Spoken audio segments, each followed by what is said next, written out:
Va a pedir que, a ver, Carlos, una oración. Amén. Bien, hermanos, vamos a Gracias. agradecer a Dios por permitirnos estar aquí. Es un privilegio Amén. estudiar.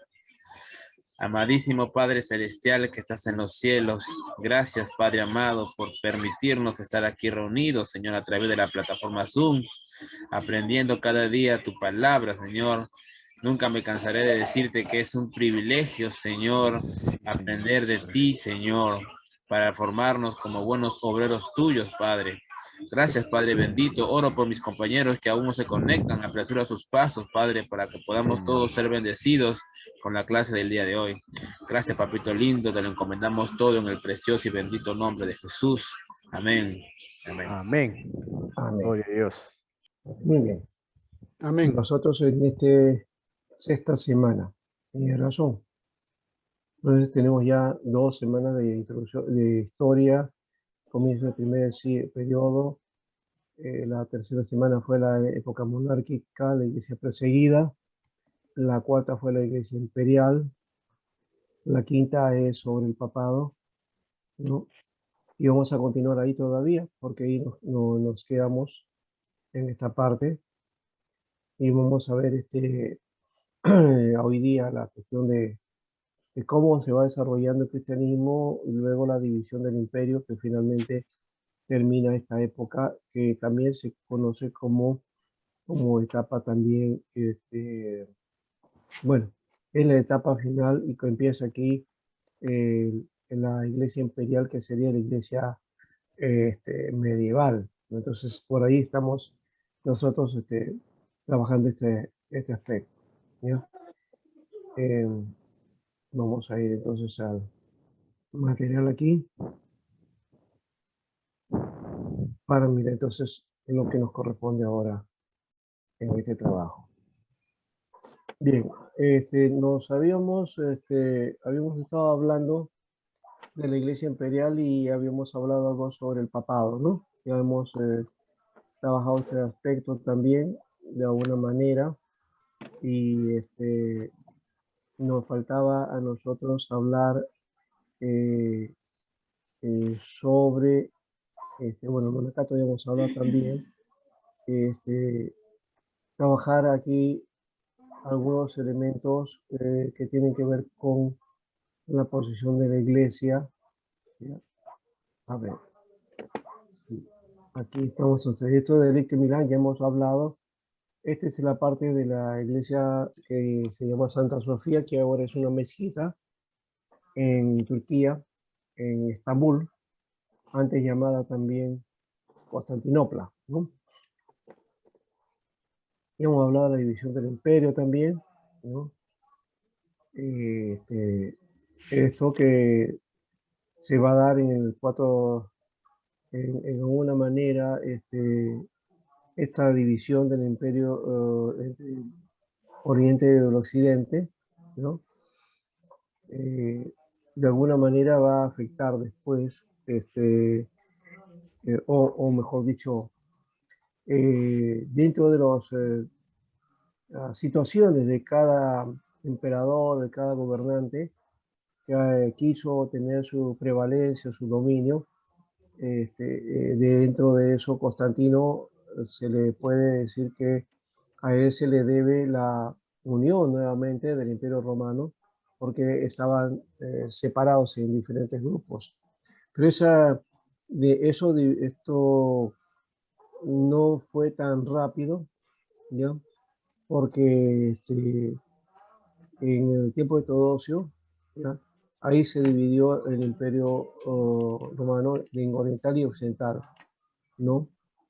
Ahí fue dividido, entonces se separó, es el mar Adriático que lo separa físicamente, pero ya van a tener discrepancias y claro, el de Roma va a tener eh, su tiempo de declive y llega finalmente a desaparecer, ¿ya? Y es el Imperio del Oriente el que va a prevalecer, ¿no? Así que esto va a ser también lo que va a ayudar en alguna manera a la división de la iglesia, pero que ocurre más adelante, ¿no? Y estamos hablando de la, de la división de la iglesia este, entre el oriente y el occidente, ¿no? Que va a ser, más, como hemos dicho, más adelante, ¿no?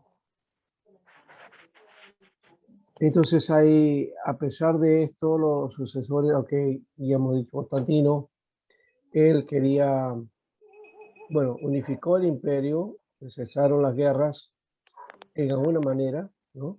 Por el dominio de él, y se dedicó a la conversión de los paganos con leyes opresivas, ¿no?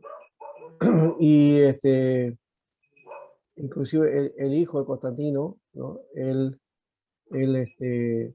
condena a todos los adoradores de ídolos a la pena de muerte y a la confiscación de sus propiedades. Es en ese periodo donde la iglesia va a tener una fuerza, un dominio, de tal manera que va a perseguir la iglesia que antes había sido perseguida, va a convertirse en perseguidora, ¿no? Y va a tener bastante, digamos, rechazo contra el paganismo y contra toda idolatría, y haciendo una actitud de fuerza, dominio, ¿ya? Y utilizando pues la muerte como forma, como fin de esto. En ese proceso de que tuvo una ley que nadie escribiera o hablara en contra de la religión cristiana, y todos los libros de sus opositores deberían ser quemados, ¿no? Para exterminar el paganismo. Bueno, esa fue la actitud de la iglesia, y hay que reconocerla, no ha sido una muy buena actitud, ¿no? Al querer desterrar el paganismo. Creo que convirtió sus convicciones en un absolutismo y en un total dominio, ¿no? Sobre otras religiones. No era la figura. Lastimosamente la iglesia, cuando ha tenido dominio, así como en Roma, tuvo el dominio religioso, persiguió a otra religión, ¿no? Igual hizo la iglesia de Roma más adelante, siguió con ese espíritu, formando la Inquisición, ¿no? Y persiguió ahora ya no paganos, ya no a herejes, ¿no? Incluyendo herejes, a los cuales llaman herejes a los protestantes, ¿no? Y entonces, ese es otro aspecto. Y también surgen las luchas, la guerra civil, ¿no? En el cambio de pensamiento, una serie de controversias dentro de la iglesia sobre las doctrinas. No hemos dicho, los concilios van ahí a tener un lugar. Y de los concilios creo que no hemos hablado mucho, ¿no es cierto? ¿No? Eh, los concilios ratifican entonces la elección hecha por la iglesia, ¿no? En cuanto al reconocimiento del Nuevo Testamento y los libros que integran, y se forma lo que le llaman el proceso canónico, ¿no? Por eso que los enemigos de la iglesia en alguna manera dicen que Constantino formó la religión cristiana, porque es en Nicea que va comenzando todo este proceso, y se habla del canon bíblico que se formó el Nuevo Testamento. Por eso dice, no, Constantino formó la Biblia, y no, él no ha hecho eso, sino que en este proceso se fue fijando los libros que fueron llamados sagrados, frente a los llamados apócrifos, que fueron rechazados por la iglesia y que no fueron considerados en el canon del Nuevo Testamento, ¿no?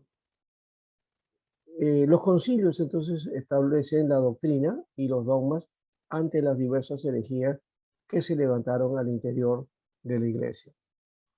Y con respecto a la historia, entonces tendríamos que mencionar que la doctrina y los dogmas que fueron desarrollándose en la iglesia se dieron a partir de los acuerdos conciliares, ¿no?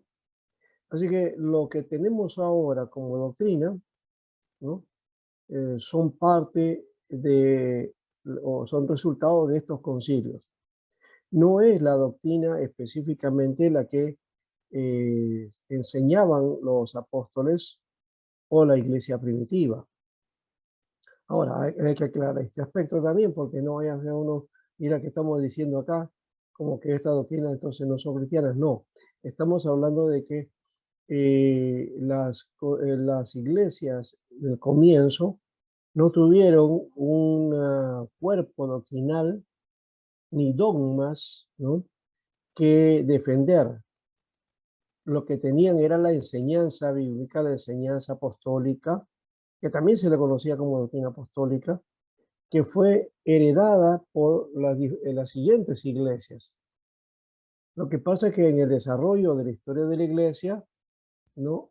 El hecho de que la iglesia tuvo que pasar frente a diversas actitudes o doctrinas que habían apareciendo, no solamente dentro del paganismo, sino dentro de la misma iglesia, ¿no? El paganismo fue desterrado y algunas de estas ideas se fueron metiendo a la iglesia, especialmente el gnosticismo y otras corrientes por ahí, y estas fueron las que llevaron a la iglesia a que eh, enfrentara esas enseñanzas, ¿ya?, y declararlas herejes. Y entonces los concilios establecieron sus acuerdos, su estudio, su investigación sobre el caso para afirmar la postura doctrinal frente a esa herejía. Entonces, la doctrina y los dogmas que tenemos, en su mayoría, nacen entonces de una defensa hacia las herejías que desarrollaron en la iglesia, ¿ya? Ojo que no fue en la iglesia el ataque no solamente pagano, o sea, de fuera, sino de interno, de la iglesia fueron desarrollando estas diferentes ideas y concepciones. Ahora, para seguir adelante también tenemos que mencionar algo antes. Si bien los concilios establecieron una doctrina central y dogmas específicos, y que bajo esos criterios se eh, tomaba en cuenta una persona que era cristiana si aceptaba estas doctrinas y estos dogmas. Si no las aceptaba o tenía otra postura, entonces era un hereje o un sectario, ¿no? Eh, pero también tenemos que mencionar, ya hemos dicho eso, que estas eh, doctrinas, en todo caso, este, no estaban buscando unificar el pensamiento de la iglesia y tener una sola concepción. Es lo que trabajó Roma, ¿no? Y en eso consistió también su universalidad, su catolicidad. Pero hay que reconocer que las iglesias en el imperio eran diversas y tenían diversas, eh, ¿cómo le vamos a decir ahora?, manifestaciones de acuerdo a la cultura en que se iba desarrollando la iglesia, ¿ya? Pero a la vez también surgían entonces las enseñanzas que venían a ser parte de su propia cultura, ¿ya?, y sus prácticas también. Entonces, desde esa perspectiva diríamos que la iglesia, eh, en cuanto a enseñanza, en cuanto a doctrina, fue una iglesia de corte eh, no ortodoxo. La ortodoxia más bien se trata de guardar aquí en los concilios. La iglesia en sus inicios, sus primeros siglos, fue una iglesia heterodoxa en pensamiento, ¿no? ¿Ya? Una iglesia heterodoxa. Entonces, cada una tenía sus propios criterios. Es muy parecido a lo que está ocurriendo hoy en alguna manera dentro del consenso evangélico. No tenemos nosotros un solo pensamiento, una sola doctrina, ¿no? Hay cada movimiento que se considera evangélico tiene su propia manera de practicar la fe, ¿no? y también sus puntos de vista doctrinal. Si bien marcamos dentro de lo que es la doctrina central y las bases, estamos en las mismas condiciones, pero la forma de practicarlas, las formas de expresar el aspecto sacramental, el aspecto litúrgico, ahí es donde vamos variando, ¿no? Y cada uno expresa entonces sus puntos y su manera de ver la situación, ¿no? Eh, por ejemplo, aunque esto no es, digamos, parte de la iglesia primitiva, pero para ver más o menos un ejemplo, es las concepciones que hay en las iglesias hoy de las diversas posturas. Hay iglesias de corte fundamentalistas, hay iglesias de corte renovadas, hay iglesias de corte históricas, hay iglesias de corte pentecostales o carismáticas, hay iglesias liberales, ¿no? Hay ultraconservadoras y hay ultraliberales, ¿no? Entonces, dentro de ese espectro de iglesia, por ejemplo, las iglesias, digamos, la que más domina en nuestro territorio son las conservadoras, ¿no? Y uno de los puntos, por ejemplo, los que toma en cuenta dentro de muchas situaciones que llamaríamos de los diversos, ¿cómo llamaríamos? De las políticas públicas y las problemáticas sociales, de todas las que hay, la Iglesia conservadora, lo único que le preocupa es el asunto del aborto y el asunto de la unión matrimonial del mismo sexo. Esos son los dos temas que tiene, pero el medio ambiente, por ejemplo, no los toca. La corrupción no lo toca. La trata de personas no lo toca. La explotación, la esclavitud, en fin, ese tipo de cosas no los toma en cuenta o como, digamos, como un aporte para, poder para hacer políticas públicas. Este, en cambio, hay otras iglesias que, por ejemplo, en cuanto al aborto, bueno, solamente plantean el aborto terapéutico, ¿no? Otras iglesias proponen el aborto con las restricciones respectivas, pero abierto, ¿no? Y el otro caso es de algunos que proponen también la unión civil, ¿no? Hay iglesias que le proponen que sí, la unión civil, desde una perspectiva legal, ¿no? Como un contrato legal, y otros como matrimonio. Entonces, esas tendencias hay ahí. Más allá de si están bien o mal, esas son las que están dentro de estos rubros, o sea, pero que se consideran evangélicas, ¿no? Entonces, cada una tiene presencia o presenta diversos motivos.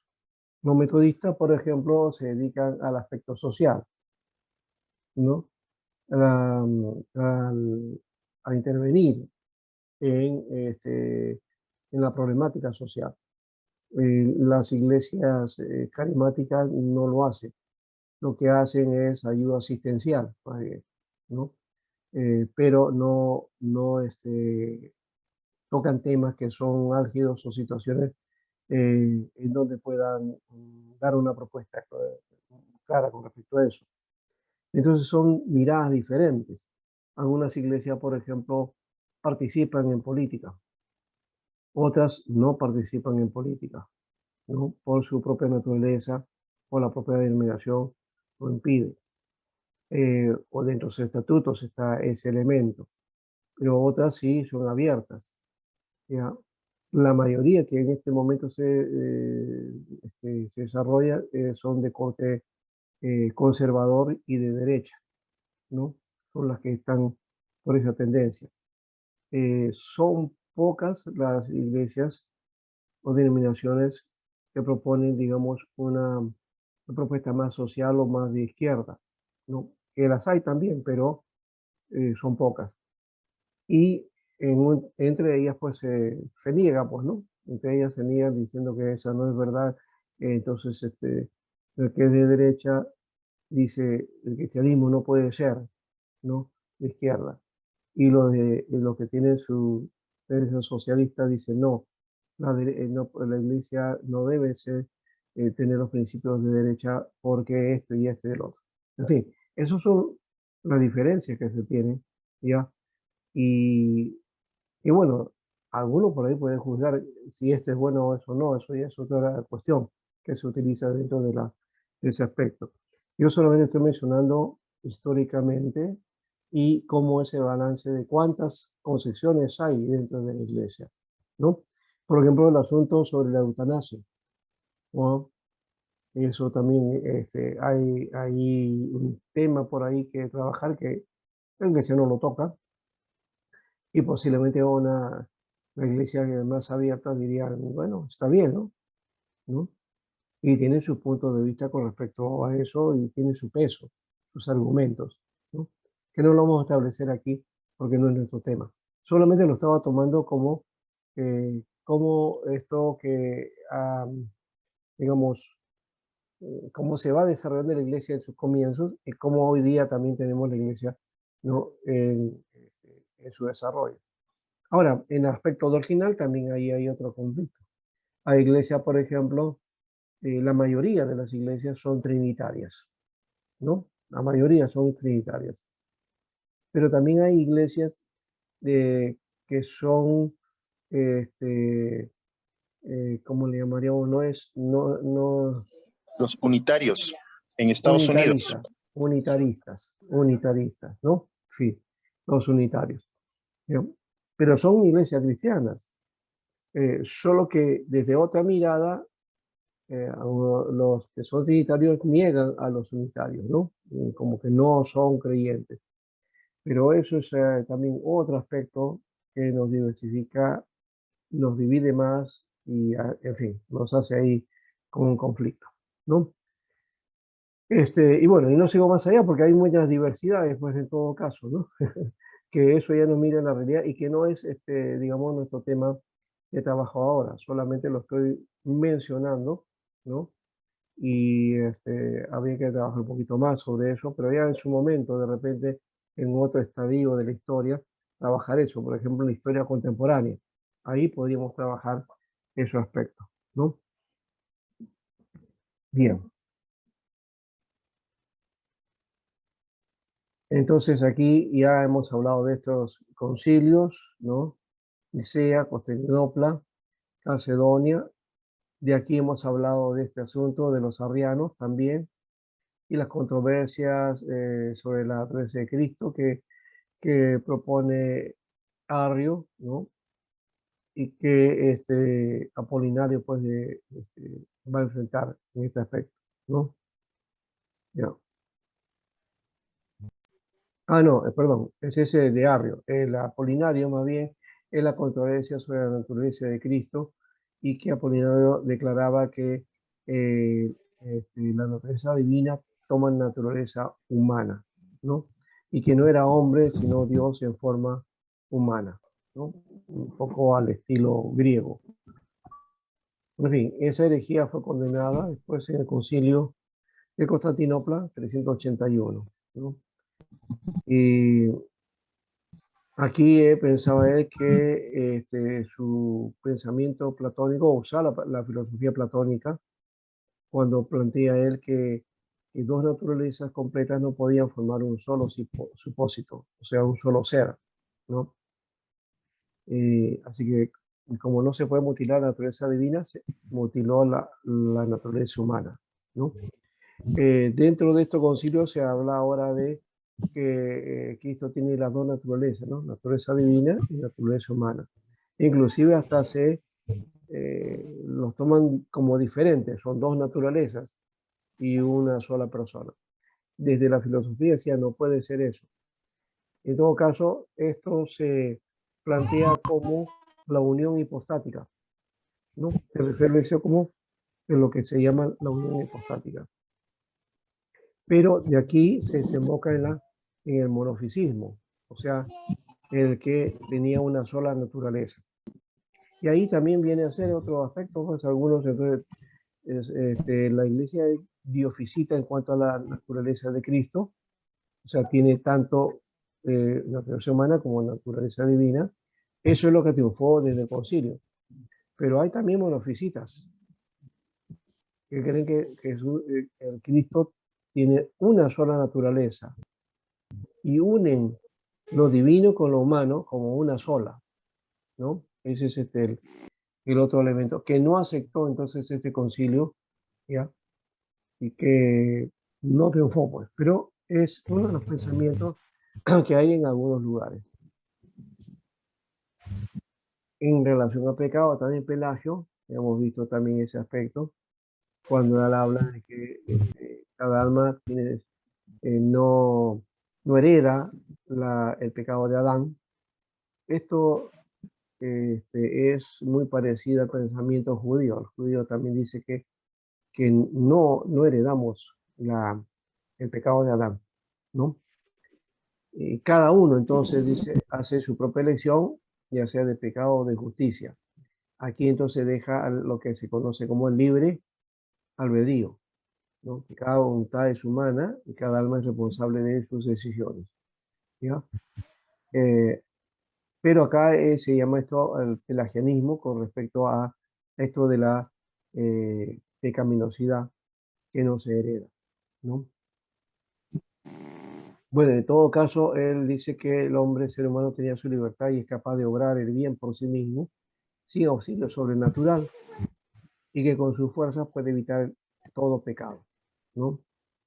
Y decía que el hombre posee una naturaleza perfecta como la de Adán antes del pecado, pues el pecado de Adán no se transmite a los demás hombres. Bueno, la realidad le hace ver que no es así, ¿no? Los seres humanos tenemos por naturaleza la degradación, ¿no? Es un concepto que está dentro de la teología presbiteriana. Y no es verdad que el hombre entonces está, tiene naturaleza perfecta como la de Adán antes del pecado, ¿no? Ni siquiera cuando nace, ¿no? ¿No? Uno dice, no, nace en inocencia y después, cuando ya tiene conciencia ahí recién de la realidad del pecado ahí, entonces puede tomársele como con culpa, sino antes no, ¿no? Ese es otro detalle también ahí. Bien, Agustín entonces se opuso a esta doctrina y él decía que Adán representaba toda la raza y que el pecado de Adán llegó a todos los hombres, porque cuanto todos los hombres pecaron, todo el género humano es culpable, ¿ya? Y por otro lado, que no puede aceptar la salvación por su propia elección, sino solamente por la voluntad de Dios, quien es el que escoge y quienes han de ser, a quienes han de ser salvos. Aquí Agustín puso las bases de la predestinación, ¿no? La predestinación. Ustedes creen ahí, copien ese pensamiento, ¿no? El hombre no puede aceptar la salvación por su propia elección, sino solamente por la voluntad de Dios, quien es el que escoge quienes han de ser salvos, ¿no? Y esta teología de Agustín es la que va a ser la regla de ortodoxia en la iglesia, ¿eh? Hasta 1600. Entonces, más adelante, entonces ya se deja un poco el pensamiento de Agustín, se entra al pensamiento de Tomás de Aquino. Entonces, pero como se dan cuenta, hay diversos puntos, diversas formas de doctrinas que se van afirmando y que hay un tiempo en que se aceptan, a veces se dejan a un lado o se afirman o simplemente quedan ahí o en desuso en el tiempo, ¿no? Las que quedan o que pasan de enseñanza de tiempo en tiempo o que se van actualizando, que son las que nosotros tenemos ahora, ¿no?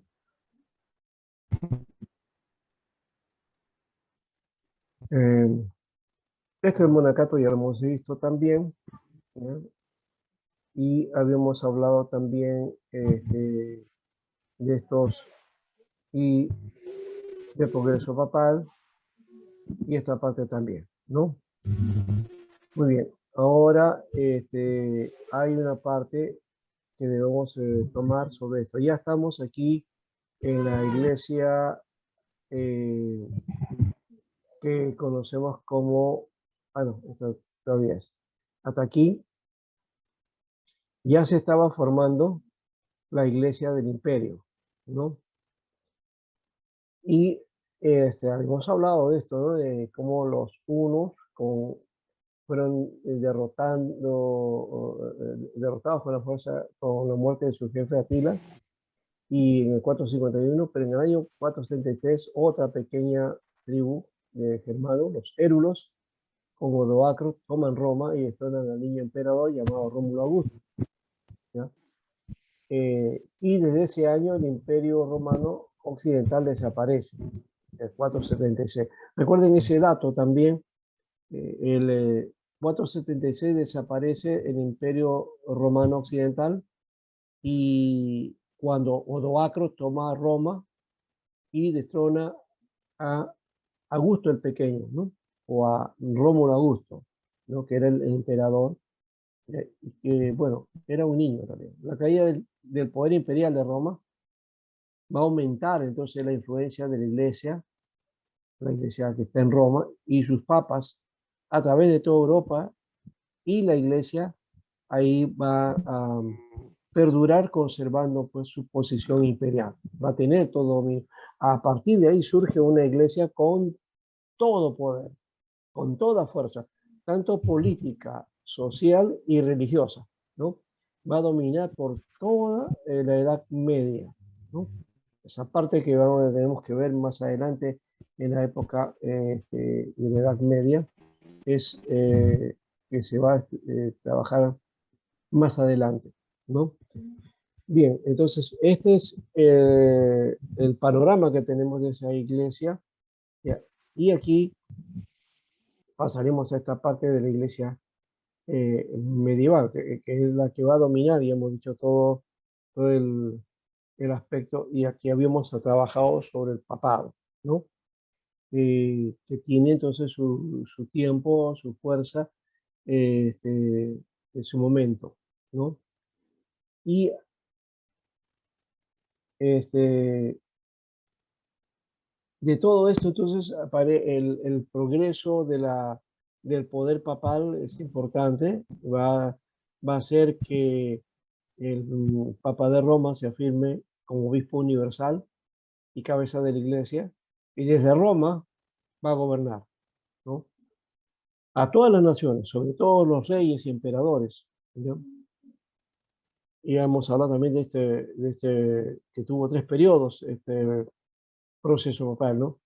O, digamos, la historia de los papas, ¿ya? El crecimiento, cómo se va formando, y también hemos hablado de que la iglesia de Roma se afirma en Pedro, diciendo que Pedro es la cabeza, es la base de la formación de la iglesia. Y como es la cabeza y ha estado como obispo de Roma, ha sido el primer papa, ¿no? Entonces, el sistema papal basa su fundamento en que el primer obispo o el obispo que estuvo en Roma, que es Pedro, él viene a ser su primer papa o su primer gobernante, ¿no? Ahora, luego viene la deculminación. Hemos dicho el proceso papal tuvo diversas formas y luego tiene la decadencia. En la culminación, o digamos aquí, cuando hablamos de culminación, estamos hablando, a ponerlo de otra manera, ¿no? Su expansión, su desarrollo, ¿no? El clímax, ¿ya? ¿Hacia dónde llegó, no? El Papa va a ser el sumo pontífice o sumo puente, va a ser el vicario de Cristo, ¿no? Va a asumir otros títulos, ¿no? Como Padre, o Padre Santo, ¿ya? También como como su majestad, le llaman su santidad, ¿no? Entonces, varias de estas formas se van a dar poco a poco, ¿no? Ya hemos hablado también del periodo de crecimiento, ¿no? Cómo se va desarrollando y quién fue el Papa primero, ¿no? Fue el Papa Gregorio VII, ¿no? ¿De acuerdo? Con él se creció, ¿no? Creció entonces el desarrollo de la iglesia, el dominio que tuvo, ¿no? En esa etapa.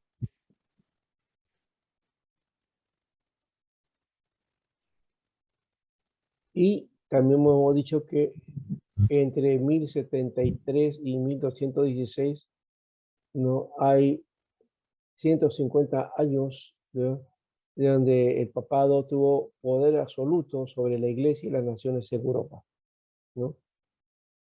Y Gregorio VII es el que va a ser el papa de esa época, ¿no? Que es el que va a darle fuerza, ¿no? Reforma el clero, ¿no? Eh, que se había corrompido y que quebrantó la simonía, ¿ya? Y también los puestos en la iglesia. Y por otro lado, ordenó el celibato, ahí entre el celibato y el sacerdocio, libertó la iglesia de la dominación del Estado y así pone fin al nombramiento de los papas y los obispos por reyes y emperadores. Y va a ser la iglesia más bien ahora la que va a dominar y la iglesia o el papa va a poner reyes y emperadores, ¿no? Así que la iglesia fue suprema sobre el Estado, ¿no?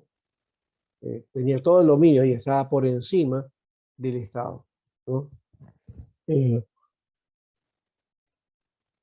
Eso cambió, si se dan cuenta, ¿no? De toda esta etapa, ¿no? En la época de decadencia, lo básico es hablar de la época en que Bonifacio III, desde ahí ya comienza más o menos con la posición de Eduardo I de decretar impuestos a a las propiedades de la iglesia. Y peleó también con Felipe el Hermoso de Francia, quien hizo guerra y se apoderó del Papa y lo encarceló, ¿no? Bonifacio entonces fue que murió ahí, pues triste, y el dominio que tuvieron los franceses sobre los papas, o digamos, la sede papal, ¿no? Y esa sede papal, entonces fue llevada a Aviñón, ¿no? Al sur de Francia. El Papa fue capturado ahí y a eso se le llama la cautividad babilónica, ¿no? Y esto por el dominio, o sea, los papas eran jefes nombrados sin influencia o poder bajo el gobierno francés y las órdenes papales eran desobedecidas, las comunidades eran ignoradas, ¿no? Por ejemplo, Eduardo III de Inglaterra, que ordenó al legado papal que salía de su reino. En 1378 el Papa Gregorio IX, que volvió a Roma, y en 1414 se celebró el Concilio de Constanza. Hubo una época en la que hubo 4 papas a la vez, que fueron depuestos y se cogió uno nuevo desde 1378. Ahí vuelve entonces nuevamente la sede del papado a Roma, ¿no? Y ya no hay pretensiones de gobierno, ¿no? Aún de alguna manera, pero el dominio de alguna manera lo van a tener, pero es relativo. Eso lo van a perder después cuando entra el famoso Napoleón, ¿no? Pastor, Sí. una consulta. ¿Los papas tenían mayor jerarquía que los propios reyes desde Sí, entonces? claro que sí, porque ellos eran los que en el nombre de Dios determinaban inclusive quiénes serían reyes o quiénes serían los emperadores. Entonces, un emperador o un príncipe que no tenía la audiencia del Papa, ya podía caer en desgracia, Entonces ellos tenían que sujetarse al Papa, ¿no? Por eso es que los príncipes, cuando empieza esta cuestión de las 95 tesis publicadas por Lutero, lo apoyan. Comienza todo un movimiento como una reguero de pólvora, ¿no? Como una mecha así que se prende y corre por toda Europa. ¿Por qué triunfó el protestantismo? Si antes movimientos como esos, la iglesia los apagó inmediatamente. No lo pudo apagar, ¿por qué? Porque los príncipes se fueron contra la iglesia, o sea, hicieron causa común con Lutero, ¿no? Lo protegieron. Entonces también ahí hay una cuestión política. Eso no lo hemos contado mucho. Generalmente cuando hablamos de la historia protestante hablamos del lado solamente sacralizado, ¿no? Pero hubo también un objetivo político. Y ese objetivo político fue desprenderse del el poder que Roma se decía sobre los ducados y sobre los principados. Entonces, al salir de ahí y pasarse al protestantismo, entonces ellos lo vieron como un tema de liberación, como una situación de liberarse del yugo papal, ¿no? Y crecer ahora como naciones libres y abiertas. Esa es la idea dentro de la Europa protestante, ¿no? Bien. Eso también es otra cuestión muy interesante, pero que no lo vamos a tocar ahora, ¿ya? Y más bien haríamos aquí algo antes de pasar esto de aquí, ya creo que lo habíamos trabajado de alguna manera, y vimos este panorama con este mapa, ¿ya? Que nos indica más o menos cuáles son los acontecimientos y qué importancia tienen, ¿no? Las monarquías autoritarias, la exploración y colonización de continentes, descubrimiento también de territorios, el dominio europeo sobre el mundo descubierto, la creación de imperios coloniales, ¿no? Las guerras de religión, el renacimiento por un lado en cuanto a la cultura, el protestantismo o el movimiento religioso, ¿no? Con Martín Lutero y la crisis que vivió la iglesia, luego las guerras de religión y la aparición de Lutero, el anglicanismo, el calvinismo que se dan en Europa. Ahora, quiero ver algo sobre esto, porque ya sabemos que la iglesia de Roma es la que va a asumir la catolicidad de la iglesia y la va a exclusivizar, es decir, la va a utilizar como exclusiva. Las otras iglesias que no estén unidas a la iglesia de Roma, entonces no son católicas. ¿No? No pueden ser católicas. Aunque la iglesia ortodoxa se llame a sí mismo católica, ellos relativizan eso, dicen, no, tiene que ser parte de nosotros para que sean católicos, ¿no? Y por ahí hay acuerdos, pues ahora la iglesia ortodoxa se ha acercado a la iglesia de Roma, ¿no? Y hacen trabajo de colaboración y hay una idea de tratar de volver a unirse, ¿no? Y por eso es que los ministros pueden ministrar ahí, el ministro católico puede ministrar en una iglesia ortodoxa y en la ortodoxa también participar de los cultos de Roma, ¿no? Entonces, esa es una cuestión. La iglesia protestante más bien está muy lejana a esto, aunque hay algunos movimientos que se acercan a este acuerdo o a este trabajo de búsqueda de unidad de la iglesia, ¿no? Pero aquí vamos a hacer otra cosa. Aquí tenemos una pregunta. ¿Cuál es la visión católica romana sobre la historia de la iglesia? Uno me dirá de repente, pero ¿por qué vamos a hablar de la iglesia católica romana? Hay que mirar la mirada digamos, de la visión católica tanto como la visión protestante. ¿Ya? Y aquí vamos a presentar eso. Así que esta es la primera pregunta. Miren la visión católica romana de la historia eclesiástica. Ya, aquí está la iglesia, ¿no? Y ya los 70 años primero, ya no lo contamos, la iglesia aquí que se va desarrollando a partir del siglo 100 hacia adelante, ¿no? Y aquí figura hasta el 1500, hasta 1500. Ya, disculpen. Entonces, la iglesia que va, tiene su formulación, es el inicio, ¿ya? Se va estableciendo y es en el año 500 que la iglesia, no, que comienzan las luchas entre ortodoxos y occidentales y se lleva hacia una parabólica que va a descender en 1054. ¿Ya? Eso implica el nacimiento de la iglesia ortodoxa. La iglesia ortodoxa se inició en 1054. ¿No? ¿Ya? Pero las luchas entre ortodoxos y occidentales empezaron en el 500. ¿No? O sea que hay como 554 años de luchas hasta que la iglesia del Oriente se sale de la iglesia del Occidente.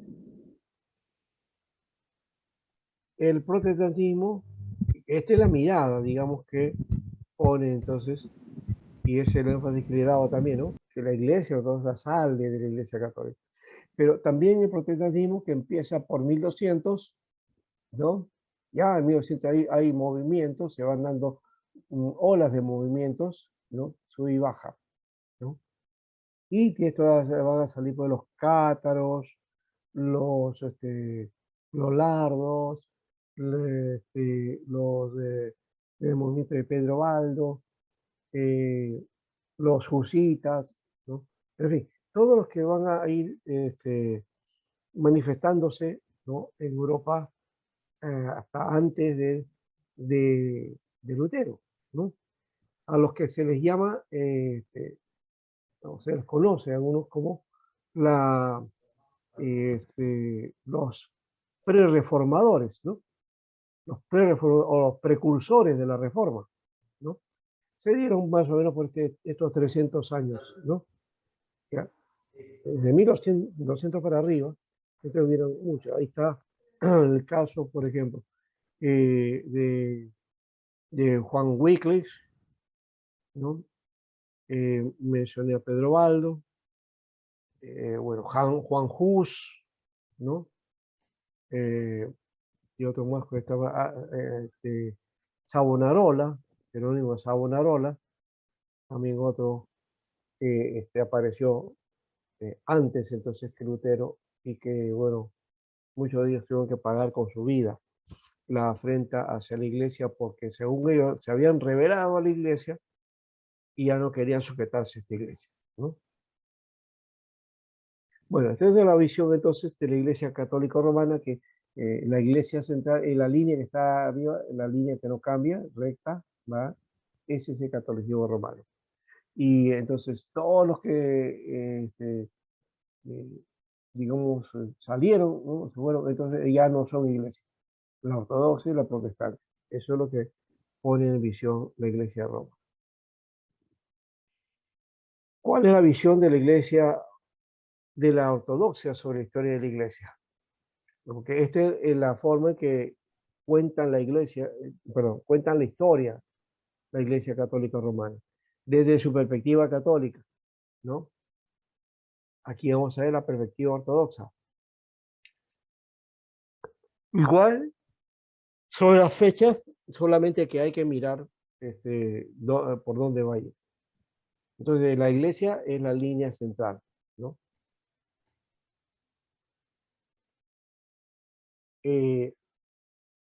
Se hace la ruptura entre Oriente y Occidente, pero miren cómo ve la iglesia del Oriente, ¿ya? Esta línea central, la línea recta, es la iglesia ortodoxa.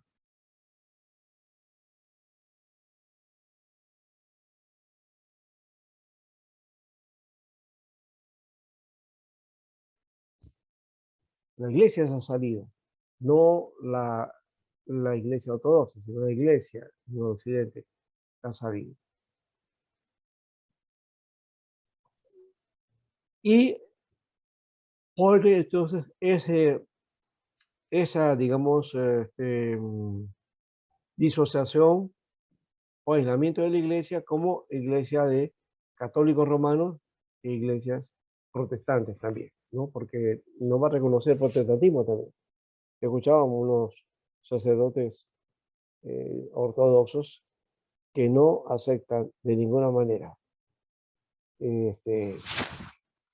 Muy bien. No aceptan entonces los ortodoxos a los protestantes ni católicos. Entonces para ellos a la ortodoxia oriental es la iglesia verdadera. La iglesia verdadera.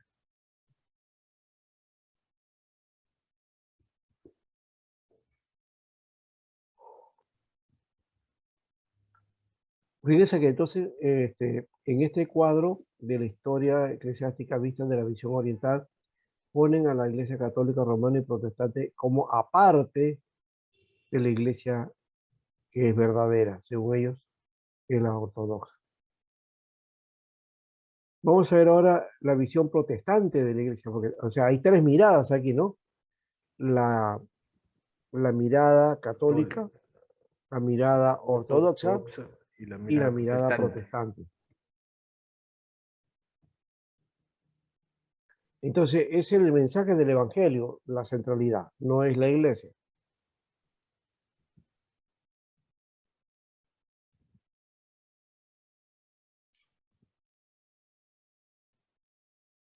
Entonces, pone el Evangelio como base, ¿no? Que inicia la iglesia desde el principio. Y el año 100 se afirma con el mensaje oral y con el mensaje escrito.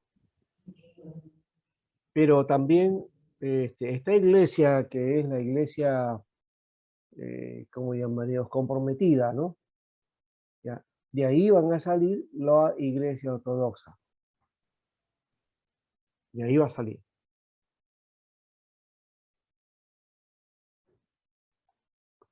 Y cuando se produce el protestantismo, y ya movimientos protestantes que se van dando, y que la iglesia católica la va a atacar, entonces se ve ahí como que la iglesia católica se sale de la verdad, ¿no? Se va saliendo, ¿ya?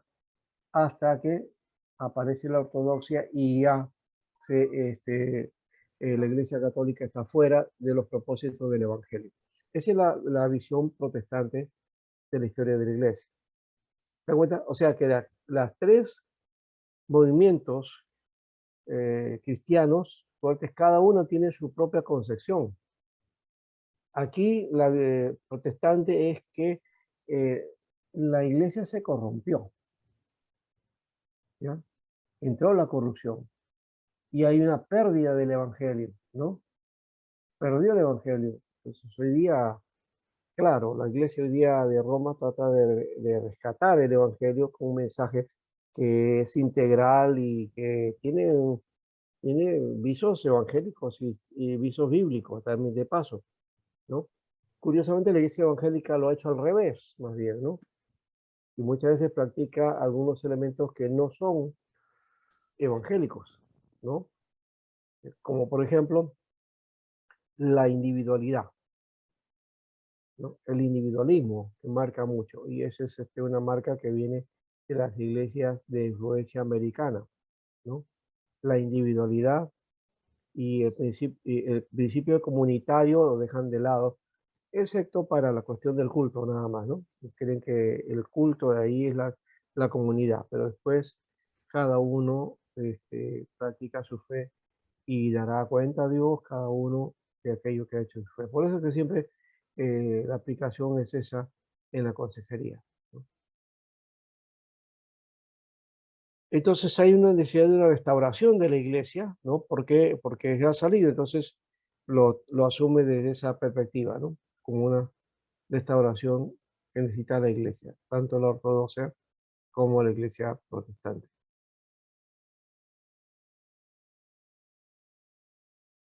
Aquí hay una figura que ya esto es de la Edad Media, de cómo van a dominar, cuáles son los enclaves o los lugares estratégicos ya que va a tener la iglesia como dominio, ya, y que van a ser los obispados principales.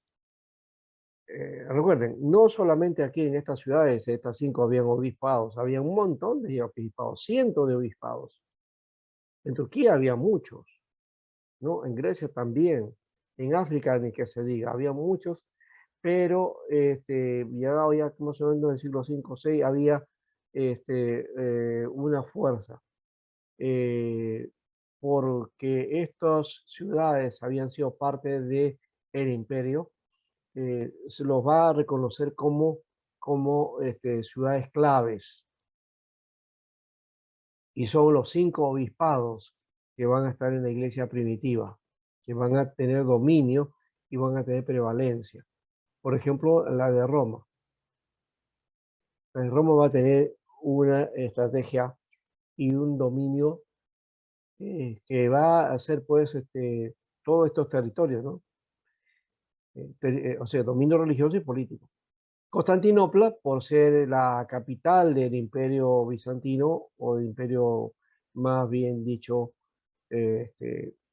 imperio romano del Oriente, ¿no? Ya, con la ciudad de Constantinopla, ¿no? El nombre que lo puso fue Constantino, ¿no? Ahí entonces había un enclave para la iglesia. Y Antioquía es el tercero, Jerusalén también desde el comienzo, y Alejandría. Entonces esos 5 obispados toman fuerza, ¿no? Y que van a tener todo dominio, y la iglesia de Roma le va a dar fuerza. Y sobre todo, de todas estas, la de Roma es la que va a tener el dominio finalmente sobre las otras, ¿no? Aquí está entonces la invasión islámica del 612.